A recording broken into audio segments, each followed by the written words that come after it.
his hands.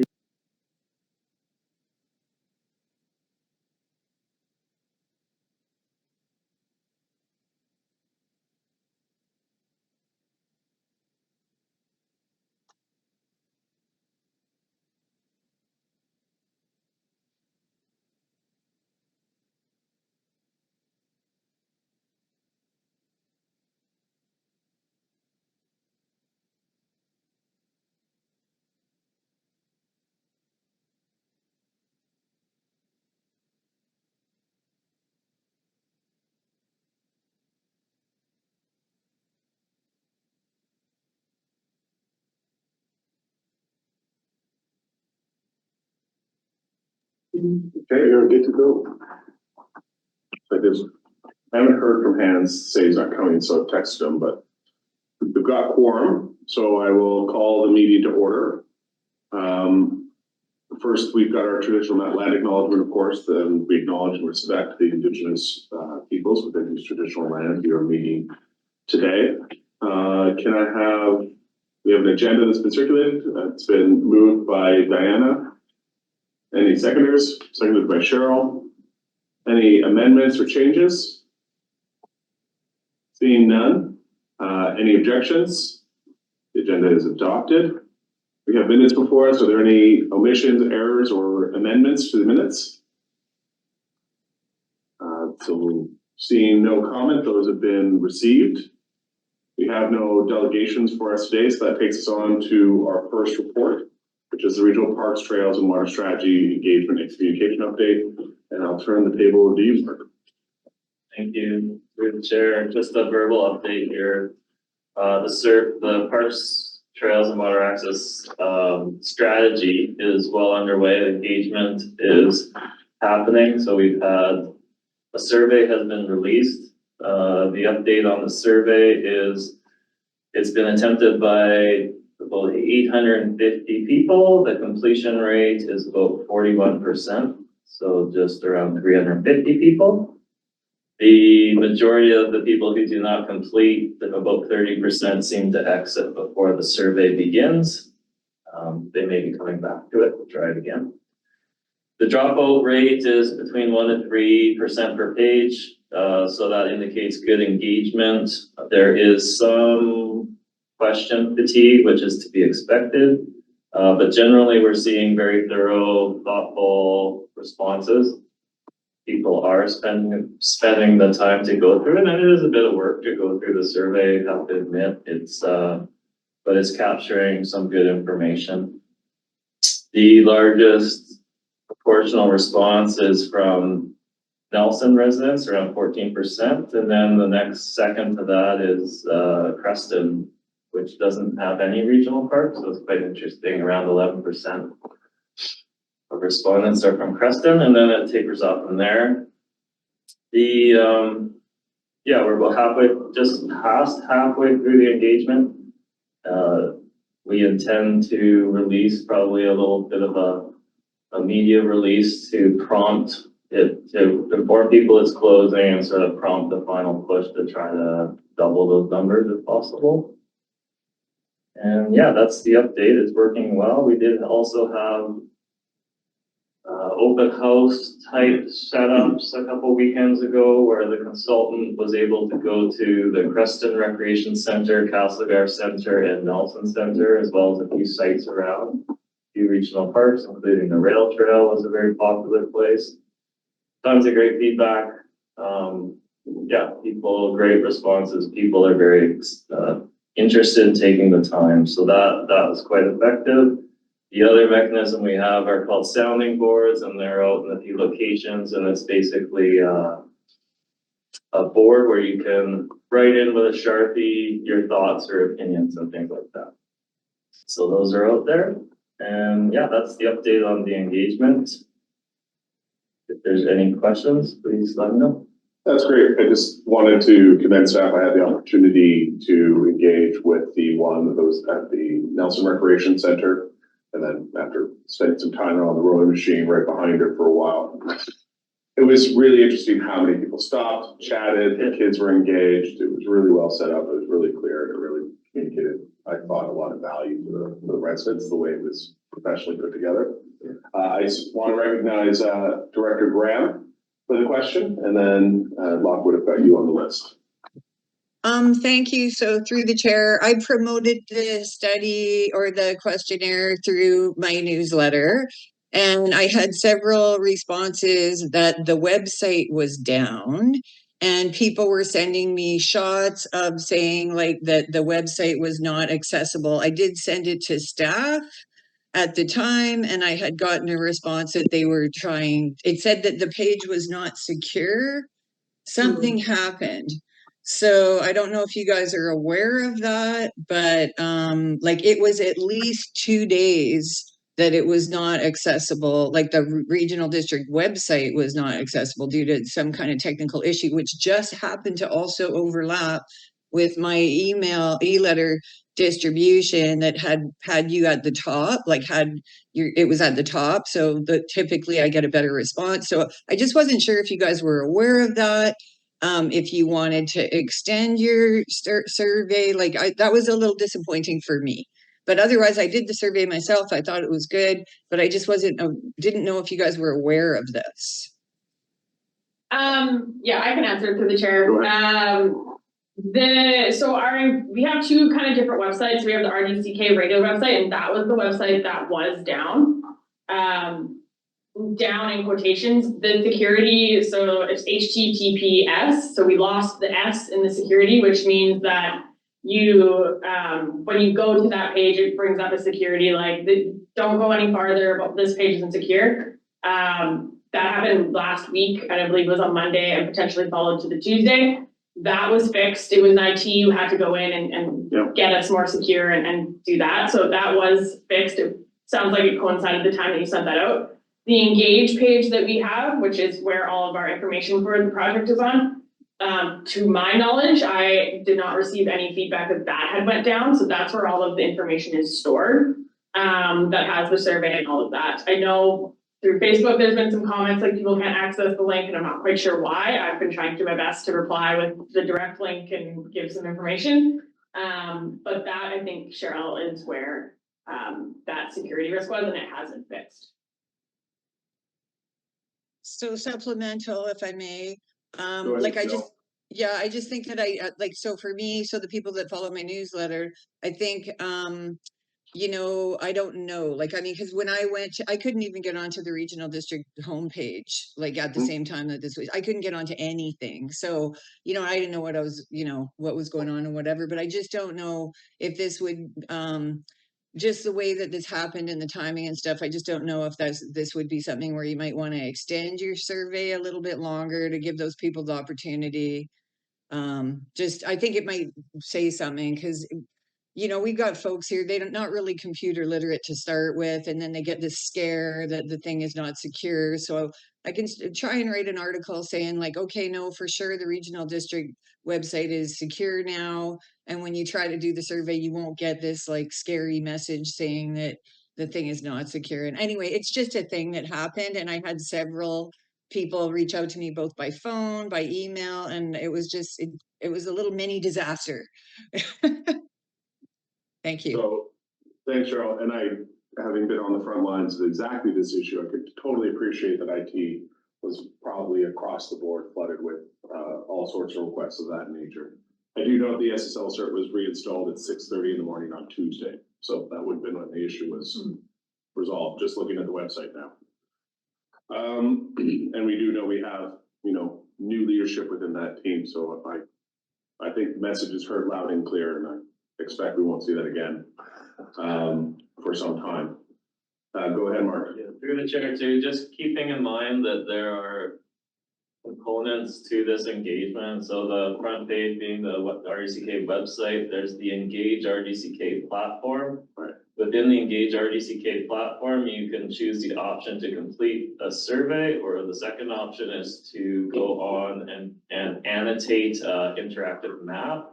So just keep in mind for your constituents, the interactive map is something that if there's some survey fatigue or something, you can go in and you can propose locations for new trails or tell a story about the place or identify a issue or concern, things like that, and you can just drop a pin on a map and add a comment. It's interesting to go into at this point, and I would encourage everyone to go into that interactive mapping. You can kind of get a idea of which locations are seeing a lot of activity and engagement from individuals, from stakeholder groups, etc. So it is a very innovative platform to check out.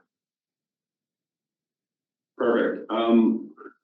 We're gonna move down the list because we know we have those IT issues, and just for a quick reference, when is the survey closing? When is the We're engagement? wrapping it up June 19th. Okay. So through the chair to Mark, I think Director Gray was just asking, like, so I don't know, are you gonna, just to close that question, about would we consider extending? Has there been any discussions with RC about extension due to that? Or? Yeah, we can certainly have those discussions. I think they would be okay with it. It does extend other timing as well, with the project overall, but I think it's reasonable and, could be part of our notification or media release going out, just saying, hey, we've extended, here's a additional time period, but I wouldn't go more than a week, I don't think, if that's acceptable to all. Cheryl, is that acceptable? If we buy a week with that day or two, it might have been down? I that would be great. I think that would mean a lot to the people who reached out to me. So I could say like, hey, we're listening to you, and really and truly it is fixed, and please don't be scared to go there. And maybe it could be part of your media release. I don't know if you want to make it the end of the month. To me, it kind of would make sense, like people with their month end kind of thoughts, but it's up to you guys, whatever you think. And I'm really appreciative that you are considering extending it, given my little mini disaster. Thank you. Okay, awesome. I have others on the list. Mayor Lockwood. Thank you. And thank you, Commissioner Graham, for bringing that up, because that was one of my issues. I thought it was my ability to get into the computer. Because I've had a lot of trouble since we've switched over. So that was one thing. And also I do sit on that other committee of where this was all discussed. And it is a thought to extend it. But just so Commissioner Graham understands, is that there was a whole list of dates set, and it would be nice to be able to extend it right to the end of the month, but it might be a stretch just because of all the dates. So can we pull back on all those other dates so we're hitting still those other dates? So that is the one. Now I'm gonna take this because I've gotten a notification, and I think it's great. I have not done it yet because I couldn't get into it, but I will now. My personal email 3 times, which is, I think, fantastic that it keeps coming back to me. I've never received it as a mayor into, and I'm thinking that it comes to my personal is because I have actually signed up when we were going through COVID. And that's how come I get it through my personal email, but I've never received anything in a municipal email is what I'm trying to say. And I'm wondering if that is something where we can reach out to the municipalities to be to the directors, or not the directors, but the councils, to be able to get them to get more people engaged. I didn't want to forward that to anybody because I couldn't get into it. And I like to do something and go, here, do this. But I couldn't get into it, so I didn't forward it to anybody off my personal email. But if it's gonna work now, or I shouldn't say yet, now it's working. If it could be sent to the municipalities, councils, and with asking them, get this to your constituents, that maybe we would even have more of an uptake. That's my only feedback. Every other question I had has been answered. Thank you. We can work on that for sure. Yeah, that might be a civic info mailing list Yeah. that starts at the beginning of the term, and then everything that goes to engage, we'll go through that, if that was agreeable. That's a great idea. Is there any other questions, from directors? Okay, great work, everybody. We'll look forward to seeing what the public engagement brings. And that's wonderful. So let's move us on to the 2023 Kokanee Creek Nature Center Activity Report, which I believe we were going to originally do a resolution, so I feel like at this point we're just doing a no action. We missed the vote on this particular one. We were going to have a request, well, we were going to have a request to prepare a KBLG resolution for the province to redevelop as per the BC Parks Interpretation Program. So we missed the vote on this year's season, but if we want to have a discussion about still producing this, let's do that now, because that we can submit resolutions all throughout the year. And we might as well line up something last year. So if I recall correctly, there was a conversation that BC had been making investments in interpretive programming. That program has dried up. What exactly do we want to produce as a resolution asking for the province? What do we want to ask the province to bring back? Is what I think we need to discuss if we still want to do this. And I'm not sure. Have we lost the thread of it? Go ahead, Darren. Thank you through the chair. I think that we need to, as the provincial government, really goes on about how important parks are in our province, that they need to put their money where their mouth is. So I do think that we need to push back. And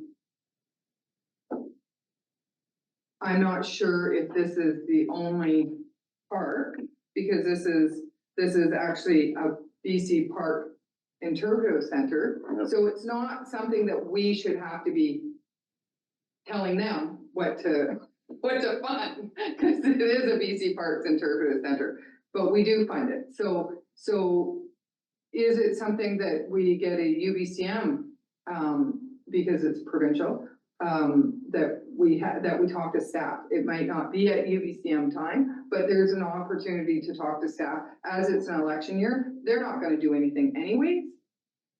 But is our staff able to get a hold of whatever this falls under, whatever minister, and talk to that staff to say, okay, how do you guys fund this? Why are we as a local government having to take this on? Because this is downloading again. And we need to push back in that sense, is that if you guys want this BC park and it is well used as it's been shown, then we need you guys to fund it. We shouldn't be funding it as a local government, and it shouldn't be at this table. So I don't see any questions at the table, but go ahead, John. Sorry, I think Director Graham did have her hand. Oh, sorry, Cheryl, did you put your hand up? No, okay. So I guess the real question here is, like, there are multiple ways we could approach this from an advocacy standpoint, should we want to pick up this work. And the idea at the time was, let's start with a resolution. It's not timely in the sense that the program's been expired for some time. We are in an election year, so chasing after it as a time sensitive deal for UBCM probably also, I would suggest we keep that off the table for the moment. But the staff, on the development of a resolution, can we get clarity on the whereases? What is now missing? What are we supplementing? And how does that apply, not just at the Kokanee Creek Nature Center, but, writ large across the services we deliver? Can we develop something that's clear for a resolution to submit? So through the chair, you just jump in and correct me if I'm wrong. But as far as I know, the province has actually closed its interpretation program. It's like so the society in this case, it was the Echo Society, I think at one point. I'm not sure if that's still, just looking through their report again, just to refresh myself. So it sounds like to me that in that it's not just this park, it was BC parks in general. Like when I go visiting, there's very rare that there's interpretive programs anymore at all in BC parks. Is it that we're asking the province? So this was a local initiative that started to keep this interpretive center going. And then we became a funder of it when we started doing grants, which was three or four years ago. That's the context of it. So at the moment,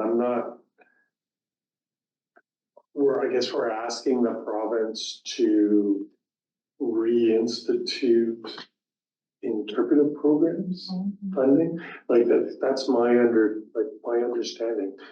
Carrie and Mark, given different. Yeah, no, just to the chair, I'm just trying to understand how staff would approach that rather than at a UBCM level, like where you're kind of like staff going to who to say, hey, you need to keep your interpretive program. And just a little bit of background, when I used to be part of the Friends of West Kootenai Parks, so you were the vice president of that, and we spent a lot of our time funding for the interpretive center at the time. And then finally we did the same thing, just that like all of our time's being spent trying to fundraise for this, where we should be out working in the parks and helping those sort of things. And then it was my understanding we stopped doing that, and then they did start funding again a little bit, but then I had heard that they were dropping the interpretive program, but I actually didn't know that they're doing it like province-wide, or so I'm just kind of wondering in terms of staff direction on would that be effective? Are we just lobbying essentially for the interpretive center at Okanee, or is there a wider, more general thing? Just looking to see if there's any other thoughts coming up from the table. I think there's two things here. One is from a resolution perspective, you're asking the province. You're just asking the province as a whole. We've noticed this gap. We're filling the deficiency. Can you please reinstate some level of programming? Here's the benefits. Here's why we continue to provide the service. But it really feels outside of our wheelhouse to be doing this, and long term, it's not sustainable.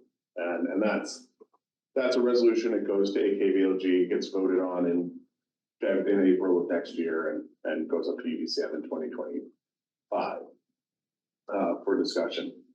There's another angle that occurs to me when we look at this, which is when we look at just Kokanee Creek Nature Center, why do we have that? Why is it important to us, aside from those public park values and those education values? Why are we special? And that starts getting us a little bit into the conversation of how are we like Fernie? How are we like Golden and Revelstoke? How are we more a tourist destination that has these additional services that we require because, you know, we're different. We're not the rest of the province. And so there's also a conversation there. Do we make overtures to the province for this area being more of a resort district? Because that's where if we were any one of those other tourist hotspot destinations, of which we know we already are anyway, which is why these things are being provided here, there would be money specifically for this kind of stuff that we would have access to that we do not have access to because we're not recognized for that. Go ahead, Anna. I didn't know that all of them were closed in the province of BC, so thanks for that. That gives me a lot more clarity on the whole thing. That doesn't make sense for staff to go and bang the table. But I still don't think it should be at the local government's table, because the wording BC Parks it needs to somehow go back into that. But we have an opportunity in our area because of CBT and I think that the commissioner before Commissioner Graham had supported this through her, and that's why it ended up getting into here, is because she said that why is just Area E supporting this? Why isn't all of us supporting this? Because it's in our parks and recreation. And that's why it sits here how it sits. but do we actually push back on, like, what is CBT's mandate? Maybe they increase their $10,000 if it's for a regional, that it's not just our 5 areas that is benefiting from this. It is the whole Kootenai, central Kootenai area benefiting for this. So is there, I don't know, and I'm just putting this on the table, is there something that staff can possibly help the interpretive center to be able to maneuver through CBT in how they increase that funding? To be able to have it, like, why isn't BC Parks funding interpretive centers? I don't know. I don't know why they took that out. Obviously, to be able to put that money somewhere else, or they thought the program wasn't good. Do we think it's good enough for just us 5 to be funding this, or should we be asking CBT for an extra cent of their money to be funding it for a regional? Okay, great. I've got a clear sense of it. So what I'm gonna suggest, if I have some license here, is we should develop at least a 1-page resolution on what we're missing and why we need it. But what I would say is redirect the resolution to the AKBLG, not necessarily go to UBCM, but as an advocacy point for AKBLG itself, which can include looking at some of these other issues that have been brought up, including CBT. So if a resolution was to pass in April of 2025, saying we need to look at how we're going to fund programming for interpretive programs across the Kootenai boundary, including and petitioning BC Parks in the province, including petitioning CBT, because CBT gets interested when there's something they can apply across the basin, and including some of these other mechanisms where we could get this funding. Then I think we could at least have what we're asking for, why we're asking for it, and who possibly could help solve the problem. And then that could be an advocacy for the board in 2025 at AKBLG. Does that make sense? I think, so through the chair, what I'll say is that Mark, Trish, and I will work on that. The one thing just to point out about CBT, like the one part of the report is that 2023 CBT pulled its funding, and that is part of the reason that Joanne Scenarius was here at the last meeting. Yeah. So it becomes very difficult for, I don't think as staff, we can do up the resolution. CBT doesn't really look at us as the lobbyers to CBT. Right. Our board representative is the channel, the conduit to that. So we can do that up, and then we could ask Susan to bring that. Well, this resolution would have to be approved by the whole board. Yes, yeah. So yeah, let's get the resolution, get the clarity around it developed. Let's approve it here. Let's send it to the board, and then once we've got that, the board will have both direction. And if the AKBLG approves it, membership approves it, then that's just another avenue. It's not coming from staff leaders, okay? It's coming from the membership of the entire district. Yeah, go ahead. Because we have these silos of Parks and Recreation and all these other kinds of things, is this a subject that needs to come to, it's kind of a hard one, because with all rec, that this conversation needs to come up, that it comes out of everybody's pocket on a whole of $10,000. So a little bit, whatever comes out of, instead of, because what I'm hearing now is the province let go of this program, CBT let go of this program. The commissioner that used to sit at this table funded the program to be able to keep it going. And now local government is expected to keep this program going. The provincial government and a private funder has let go of the program. And I don't know why they've let go of the program. So should we be, as a board, be hearing that from staff, why this program has been let go? And should we be letting go of this program? And then I do think, if I may, I do think that will naturally flow from, by the time there's a resolution Okay. developed here, approved, goes to the board for approval, that discussion will have its Okay. opportune time to have, right? Like that, once we've got it written down and we've got something in front of everybody, staff will have a better sense of why it was let go and we can speak to it. Yeah, I think through the chair, it's really, it's a difficult piece to understand. It's something that we probably need to ask, the representatives of the nature center. They have many sponsors, so it's really hard to know who the nature, there's nothing in this that gives us that indication. Okay, so we were discussing it. I think we've already had a motion on this. So we don't have to, this is for information and direction and staff has what they need. Let's move us on to the, I couldn't find myself in the minutes. Yeah, I did. Pardon me guys, just finding my page again. Then that moves us on to the new business discussion, which is the potential boat launch in Blewett. So Commissioner Graham, you brought forward a motion to discuss and identify where budget might be coming from for a potential new boat launch. Graham, do you want to give us a background on this request? Thank you through the chair, and thank you to everyone for letting me bring this item for discussion. I think you may have heard of this previously through my predecessor, because there used to be a sort of little unofficial boat launch off of Fisherman's Road that the people in Blewett and even ourselves had actually accessed. And then that was closed. Tech decided that we can't have this. And that was, to my understanding, and correct me if I'm wrong here, but that's kind of like there's some contamination in the area of Fisherman's Road from previous tech stuff. So I had requested to staff to make a meeting with tech last year, which we did have.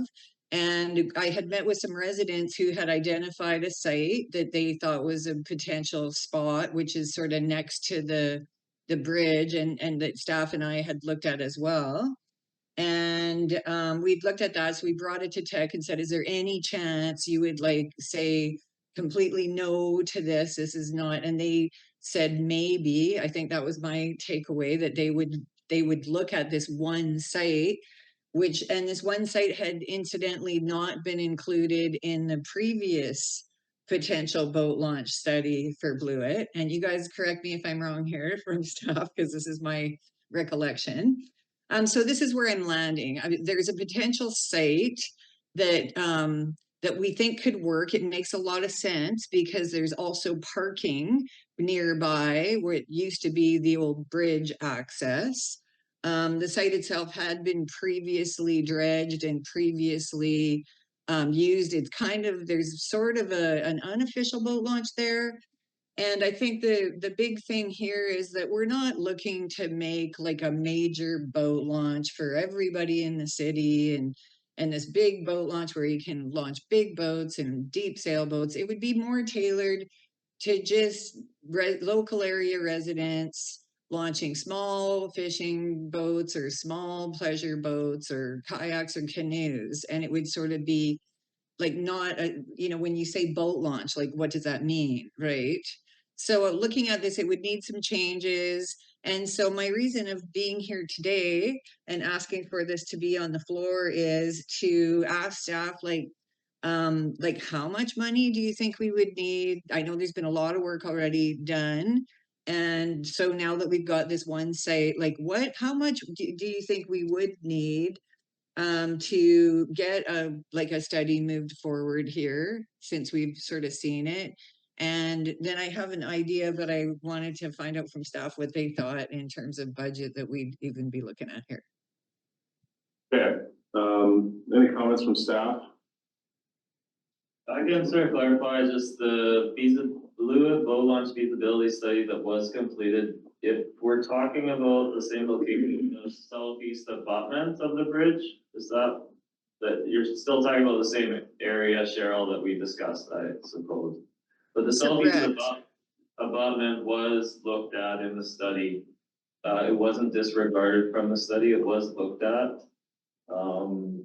The specific approach that Cheryl is describing might be a little bit different, but generally the feasibility study looked at that area from an archaeological point of view, looked at the environmental side of it, and all of those conditions in the feasibility study would all hold true to this day. Nothing's changed there. What may have changed a bit is Tech's position on that particular location. So that is new information that we have.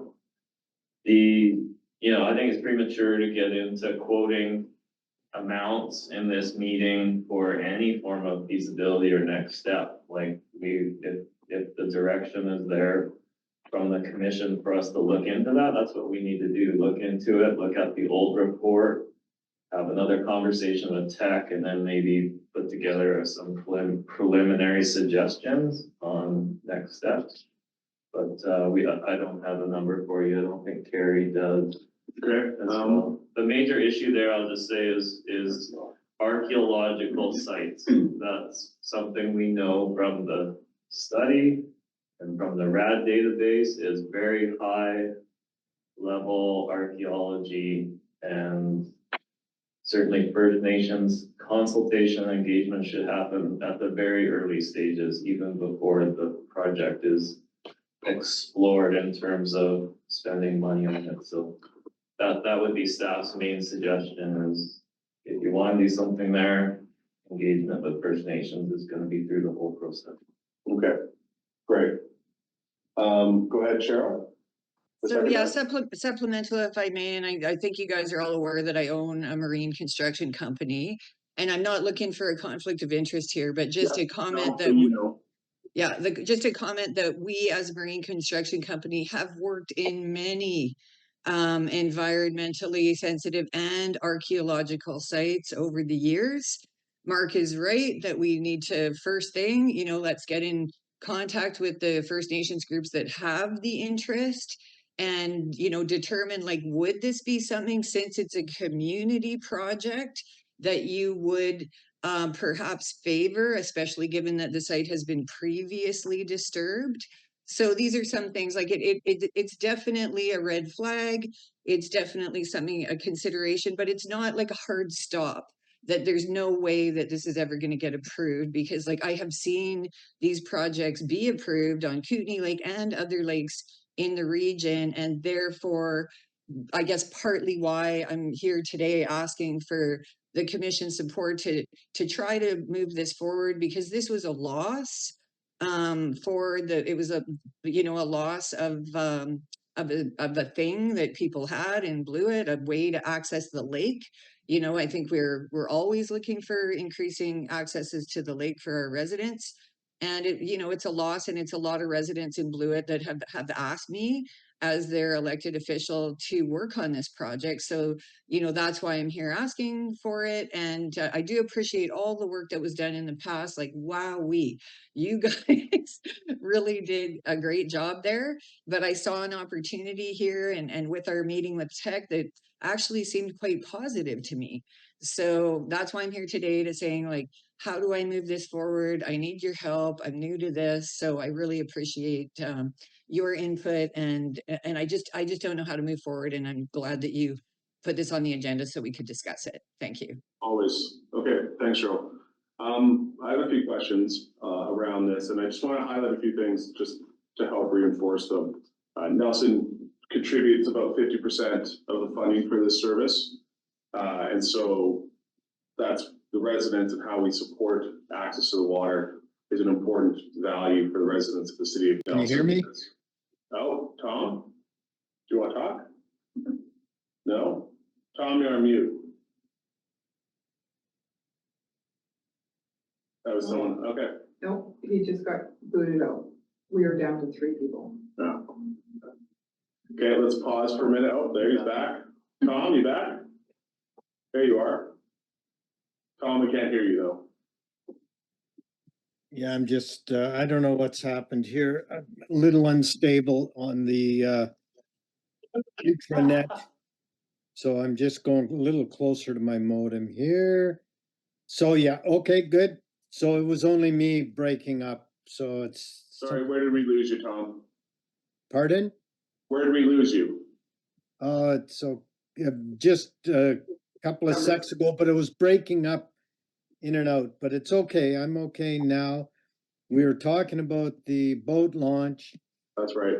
and just maybe I could just add something. Please, Tom. We looked at a lot of sites, I'll say that. I walked many a mile along there trying to find a place. Part of the problem, and maybe Joe can help me with this, was the challenge of doing something kind of low keyed. We definitely talked a lot about that, and once it became our responsibility, it seemed like it was really difficult to just, hey, let's just kind of make a little road down to the water and be done with it. That ended up being almost legally impossible. But I can't remember if that's my imagination or if indeed that was what we finally came to and was one of the real roadblocks to going forward. So that's a question through the chair to Joe, if he remembers that the same as me. Thank you, Director Newell. Joe? Through the chair, it's a great question.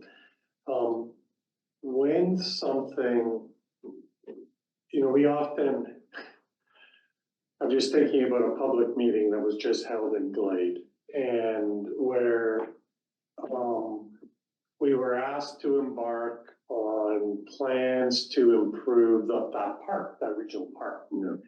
And the plans to improve the regional park were primarily rejected by the community because it would actually attract people to the regional park.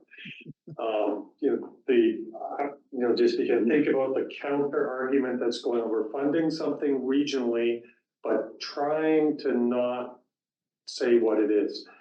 So to Tom's point, I think we always, it's very dangerous for us to think of a regional park as something that we can control where people come from. The moment that we create a public,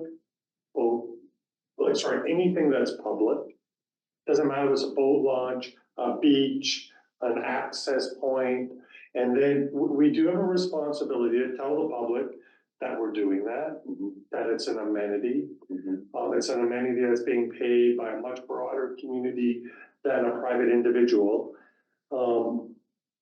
That will be an attractant, and that attractant will mean that we will be responsible, whether it's the Ministry of Transportation, whether it's tech, whether it's the Ministry of Environment. They're going to say, how are you going to manage the site? Yeah. And we will be responsible for that.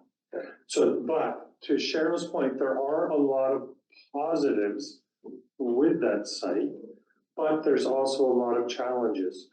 So I think the first piece for us to get into here, so to Tom's point, we need to realize that we're not managing it for a few people. We are managing it for anyone that may show up there to use it. And so we can, in some ways, design can control that use. Those kinds of things can put control on it, how you design it, what size parking you make available, all of those things could do that. But we should make sure that we understand it's a regional district asset, and that means anyone can use it and all residents should know about it. We need to move forward in that light, but by all means, what we're asking for is this year, for what I would say from a staff point of view, is this something that you would like us to consider for the 2025 work plan? We can work on putting a budget to that and a work plan for it. It would not take place for sure until after we have finished the regional parks strategy and we've completed that process, because that's should be our highest priority project right now. That's the way I would see it. So if you were to say, commission was to say today, could you please start including this in the planning for 2025? That's when we would put it into that, and we wouldn't be reaching out to First Nations or anything until 2025. Just to be clear, because the moment we do that, we actually create a back and forth conversation we need to carry out to the end. So that would be the direction I'd look from you is, would you want us to include this in our work plan for 2025 and include preliminary budget numbers in that financial? Okay, before we go to, Supplemental. go ahead, Tom. Yeah, go ahead, Tom. Joe, through the chair to Joe, we spent the feasibility study money on the original study. So we wouldn't be able to would we be able to access that for the same project 4 years later? Through the chair, that would be a board decision. And you still, it's still a new service. So like technically, sorry, it's not technically a new service. A new amenity. It's a new amenity. The way that you got, the reason that the board allowed you to access that fund previously was that it was not going to be included within the Nelson Salmo EFG Regional Park Service and was going to be its own new service with a different set of taxpayers. So that would be the reason why. I would expect that the board wouldn't support feasibility funding for a new amenity within a regional park service that already exists. Thank Okay. you. Sorry, and through the chair, sorry, just to be, we still have some funding available in the old, the old ski, thank you, the easy way to describe it, the old ski hill service. Thank you. Well, I just wanted to say I wasn't poo-pooing it. I was just trying to remember aspects that we had gone through and some of the roadblocks we faced as we went through the 2-year process. Thanks. Okay, I just want to make up a couple comments before we go to you again, Cheryl. Is that okay? Yeah. So a few things that occurred to me. We are doing this engagement on water access and parks and recreation. So I feel on that perspective, and you touched on it, Joe, before we pick a specific project and want to carry that into the work plan, let's see what comes out of that engagement. The second thing, and you're touching base on it, I'd love to see the boat launch feasibility report because I haven't had a chance to see that, but I would want to look at this at whole and say, where do we need water access and improvements to water access? And why are we choosing these locations? Either because they're close to other amenities, or they're close to populations, or they're close to transport links, whatever the case may be. Where are there gaps? And then from that, that's going to really inform where we're going to spend our time and money and investment in developing or redeveloping or improving other accesses. I know I don't want to necessarily remind, but I am going to. I think sometimes we kind of forget that the city of Nelson is, and all its parks and all of its amenities and all the liabilities it carries and all the staff it goes into providing these same services. Is in this service, we're all one. We're all together. That's why we make contributions to fields in the city of Nelson. That's why we make contributions for the parks and amenities in the city of Nelson and the boat launching. And that's a conversation I think we just need to continue to see ourselves as one service providing park and amenity services in public spaces. So we want to do that in a way that doesn't necessarily differentially prefer any particular project over any other project that we're trying to deliver, whether it be at Cottonwood, whether it be at Kokanee Creek, whether it be at the boat launch. It does sound, and I'm sure, Cheryl, they covered this, that there's still that defined area service specifically. So if this is something that's specific to Blewett and specific to those residents wanting to carry the cost of, and then it can be supplemented because there's some sort of planning that's happened, and we can go after some capital grants with RDCK through that process of that defined area. You can go after some capital grants, go after tech or some donations to fund the capital side of such a project.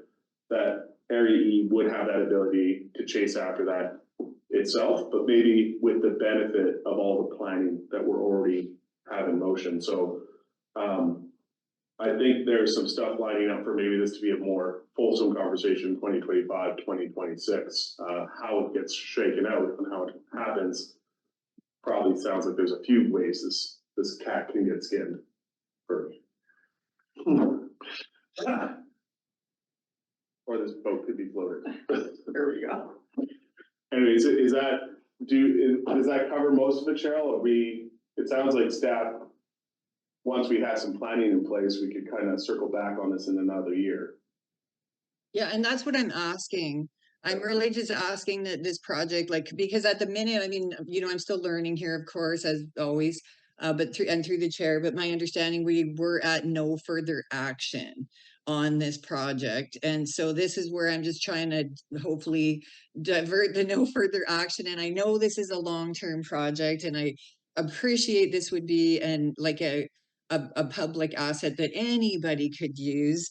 I would further say that through the design and through the natural water levels, like, you just won't be able to launch a big boat there. Like, it won't be possible. And I think people with large boats are gonna know, like, I can't launch there. There's not enough water. We see that on a lot of boat launches in Kootenay Lake, and certainly at certain times of the year, you can get bigger boats in a certain boat launch, and at different times of year when the water is low, you can't. And that's just part of what we're doing. But this specific site, I don't think at any time of year is really going to have sufficient water level to put a really big boat in there. So that's, so its design and its natural attributes will in its own way sort of limit what it could be practically used for.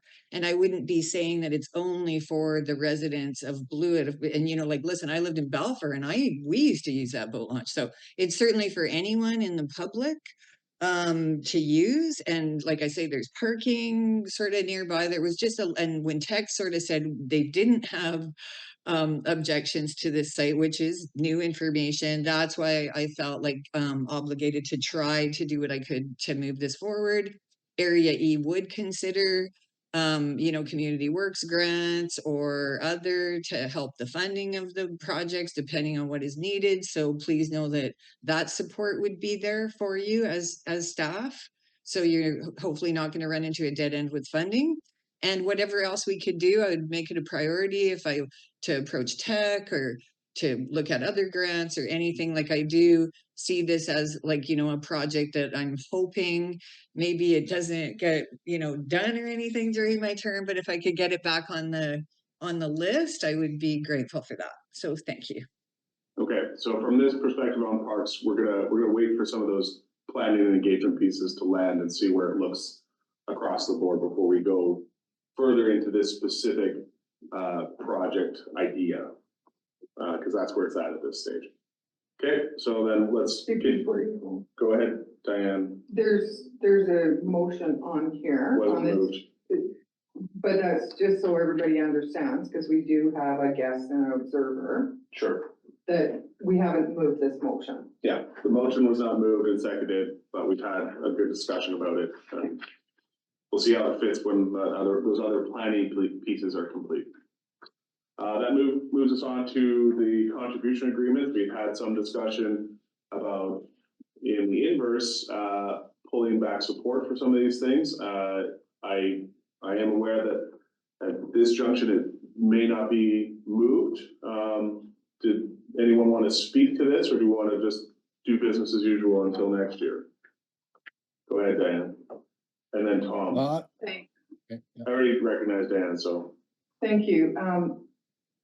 As there's one person that was on the commission when all of staff has gone through this conversation hours upon hours, and I just want this commission to remember that there was what was put forward is that Salmo and Nelson, and I know that the chair was not sitting at the table at the time, but Nelson as a whole said that if we were going to ever look at this, is that we change the service, create another service where Nelson and Salmo would be in with all EF&G and take on the last of the Cottonwood Lake to pay that back because we were part of that decision. And also we would keep the trail in the Sitson, even though it doesn't come into Salmo, but it does go into Nelson. So I just want, so we don't go through hours and hours and hours of conversation over this in 2025, that was discussed lots and nothing happened to it. We come to this understanding that we would, to make municipalities part of that regional discussion or regional parks. So either we continue down this path or we become a regional park in all of Central Kootenai and everybody pays into regional parks. Because we are regional, but we're in our own little silos. So, I will, before I go to you, Tom, if I may. You're good for a minute, or go ahead. You look like you're ready. Go ahead. I would like to apologize for bringing this forward. It's not appropriate. We did make a decision. Well, maybe it is appropriate, but we did make a decision.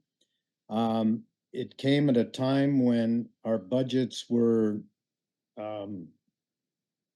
very challenged on all levels. My house taxes of, I just use mine as an example, and I was seeking ways to manage the tax burden for people. And this was not the right way because we, as Chair Lockwood or Mayor Lockwood, Commissioner Lockwood, and Director Lockwood has said that we have had a lot of conversation around this, and we aren't ready to disperse this and redistribute all of the assets that this regional park service has. So I apologize for stirring the pot. We could have just let this go, and I will not move the motion.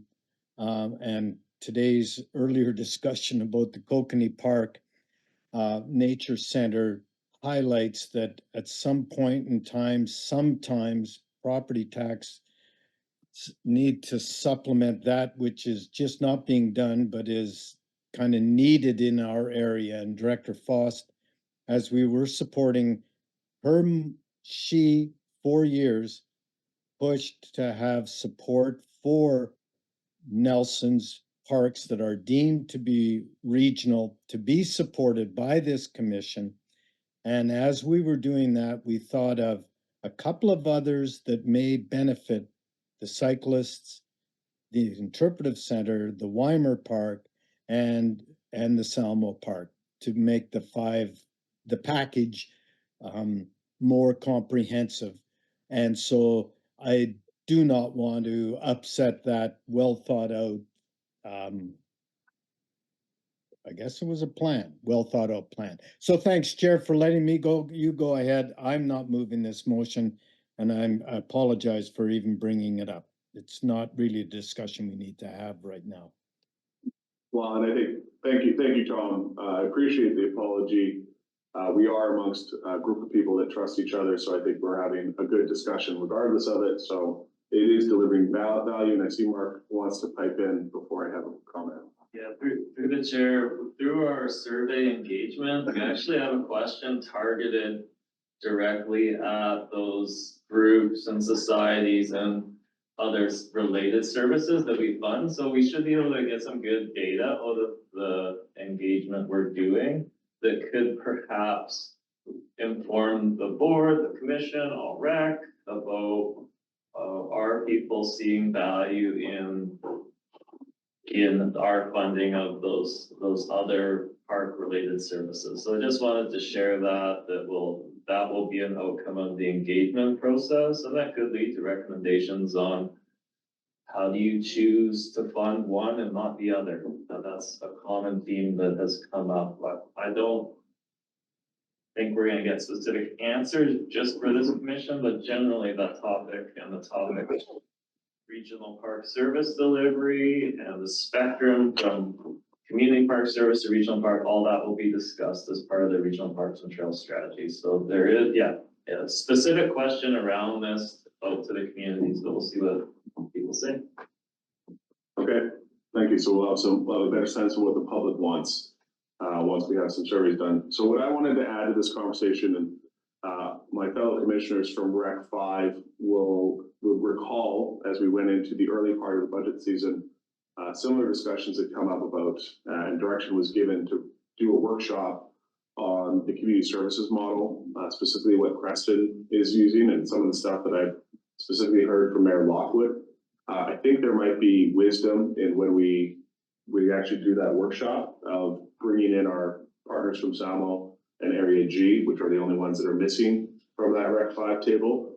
So we can have more of a exploratory generative discussion on what it might look like to consolidate some of these services under one umbrella and approach a sub-regional model that we are using elsewhere within the district, which will in certain ways maybe provide us a better way of weighing and balancing these different opportunities. So do we need to put a formal motion, or can we just invite them when we come time to do that workshop? Through the chair, could just invite them, and I can let you all know that at all rec. We will have, I have a significant report on governance, governance structure, for not to have a decision at all rec, but just to provide information on those different, types of, service committees and those kinds of things, and different options, that we can use to, maybe make governance, more, I don't want to say more streamlined, people take that the wrong way. But more comprehensive, so more cross conversations can happen. And also how we can use advisory committees to still communicate to our general residents in a less formal way. Okay, so if we have a general informal agreement, when we get to that workshop, we're gonna extend our invitation to Salmo and G and get a more comprehensive look at this district, and we'll share that, and we'll get more information at all rec about governance in general. Go ahead, Diana. Can I ask, thank you, Chair, through this, is what kind of timeline are we looking at? Like, is that this gonna be in the next 2 months, 4 months, 2 weeks? For the workshop, I would suggest it's probably, it would happen after all rec, so I doubt it will happen in the summertime, so I would think it's gonna be the fall. Yeah, probably after UBCM. November? Through the chair, it could be October, November, after. Lovely, thank you. That's a slide, like, let's go. Yeah. I'll probably push for more October. Yeah. Once we get closer to Christmas, I we think- start to lose them. And I think, through the chair, what I hope to accomplish in the all rec report is that this conversation is not just at this table, it's not just at Nelson, it's at the Castlegar table, Yeah. it's in, Creston is already set up that way, so, but it's also in the valley, and it's this way that we're missing this opportunity to talk about multiple services and how they interrelate to each other. Exactly. Yeah. Okay, great. If we're good on this one, let's keep going. We have more stuff in the in-camera anyway, so we have our action lists to be received. If there's any comments about, I think that's on our sheet here somewhere near the bottom, which is pretty sparse. These are, you'll recognize these coming from Rec 5, but they're being implemented as more of a standard across the board, is what I understand from staff. Just to provide clarity when we go between meetings of what we've really asked staff to do. And this one's a small list, but not all lists are small. Yeah, Is there anything you want to highlight off of the action list? Just through the chair, that number, so the action list is at the Very bottom, at the very bottom of, where did you? Last page. last page, the very last page. Oh, geez, that's fine. Here it is. Thank you. So number one, yeah, we've noted that number one and number two are completed. And the nature report we've discussed today, so we will be working on that. Okay, good. Okay, then it is now time, we're at 10 o'clock for public time. Do we have anyone from the public who would like to provide comment at this time? I have observer, I have guest. If either one of our guests would like to say something, this is the time. Okay. Give you a nice pregnant pause in case you're searching for your mute button. Okay. So if there's no Chair? comments, yeah, Could I just, I hate to. Did we really put 100,000 in reserve? I just got my book yesterday from Stuart, so I got my finance book, so now I can look, but that seems like a lot for our park. I just surprised me. So anyway, I guess we did. I just was a bit surprised. we're going, okay. Resident Newell would like to know, did we contribute $100,000 to reserve? Complete. You're right, stop hacking the meeting, Tom. So Go ahead. through the chair, if we remember, we brought forward part of the asset management report, and from that asset management report, we looked at some of the things that we have coming up in the next number of years. It was decided at the commission table that we would start to invest into that future asset management report. So that was where that led. So the answer is Thank you. yes. Thanks very much. Okay, any other questions? I'm seeing none. I'm gonna ask for a motion. We have a motion here that part of this meeting be closed to the public if the subject matter being considered relates to or is one of the more of the following: the acquisition, disposition, or expropriation of land or improvements. If the council considers that disclosure would reasonably expected to harm the interest of the municipality, litigations or potential litigations affecting the municipality. Can I have a motion to take us in camera? Diane and Tom, any objections? All those in favor? Carried. Okay, thank you very much, observer and guest, for joining us today. If you would now, we would need you to log off. Thank you, observer.